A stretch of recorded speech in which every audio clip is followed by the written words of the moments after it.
Nah makanya, lagi-lagi makanya nih, kita ini Bapak Ibu sekalian bukan hanya mewariskan hidung, telinga, ya, mata, dagu, rambut, kaki dari orang tua kita atau leluhur kita, bukan. Kita juga mewariskan gen yang kaitannya dengan emosi atau perasaan mereka. Contoh, biar gampang dicerna. Sekarang katakanlah keturunan sekarang nih misalkan. Keturunan 2 di atasnya katakanlah sudah ada, sudah meninggalkan segala macam. Keturunan di bawahnya meninggal juga, masih ada. Tapi di sini misalnya, ini Anda nanti coba, bukan iseng-iseng, coba diulik-ulik sebentar. Yang ini semua kena jantung nih. Ada tiap rombongan keluarga itu kena jantung tuh. Ini jantung, ini jantung, ini jantung. Yang ini ada juga jantung, ada juga jantung. Nanti kalau diambil satu benang merahnya itu bukan pasti.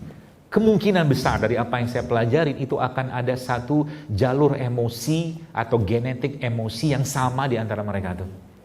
Pasti ada. Kenapa? Kaidahnya adalah bahwa penyakit itu juga ada kaitan dengan emosi.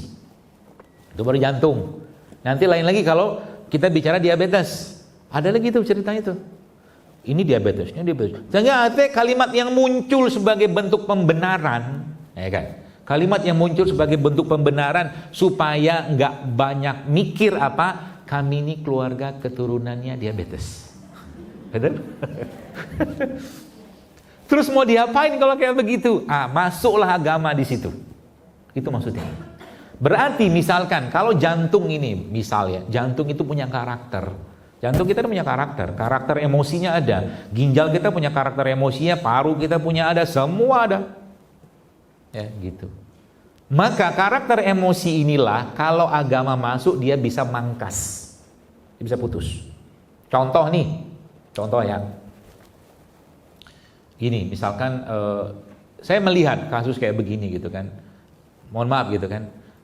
Kalau kita bicara misalkan Khadijah radhiyallahu anha dengan Rasulullah SAW. Secara status kebangsaan atau sosial kan Khadijah luar biasa ya. Tapi setelah Khadijah itu menikah dengan Nabi SAW, beliau merendahkan semua itu untuk memposisikan beliau radhiyallahu anha sebagai istri dengan didikan Nabi SAW. Sehingga apa ya, aman tentram. Nah tapi ya dalam syariat setahu saya ya, meskipun bukan hadis ya, kan tidak dianjurkan menikah yang tidak sekufu. Tidak dianjurkan. Karena yang terjadi apa? Yang terjadi nanti akan terjadi penindasan dari salah satu pihak. Kalau agama tidak masuk di situ, maka bisa jadi suaminya akan menindas istrinya atau istri akan menindas suaminya. Ya. Sehingga apa? Kalau misalkan suaminya ini, misalkan dari status yang luar biasa, kayalah, status ini itu segala macam, istrinya dari orang misalkan dari orang biasa, desa misal. Ya. Tanpa agama yang kuat dari suami ini, maka dia akan menjadi penindas buat istrinya. Sudah tahu kenapa Zainab itu diceraikan Zaid bin Sabit? Itu kisahnya itu. Karena status Zainab itu lebih tinggi daripada Zaid. Ya kan? Itu ceritanya itu. Yang akhirnya Nabi SAW yang menikahi Zainab saat itu. Dan Allah sendiri yang langsung memerintahkan, karena saat itu di dunia, di Arab saat itu tidak dibolehkan menikah antara anak angkat, istri anak angkat, tidak boleh katanya dulu budayanya. Maka Islam datang mutus itu, tidak ada ceritanya. Allah yang langsung perintahkan Nabi menikahi Zainab, gitu. Ya. Tapi kalau suaminya tadi, kembali ke suami tadi, paham agama, maka dia tahu cara memperlakukan istri dengan baik.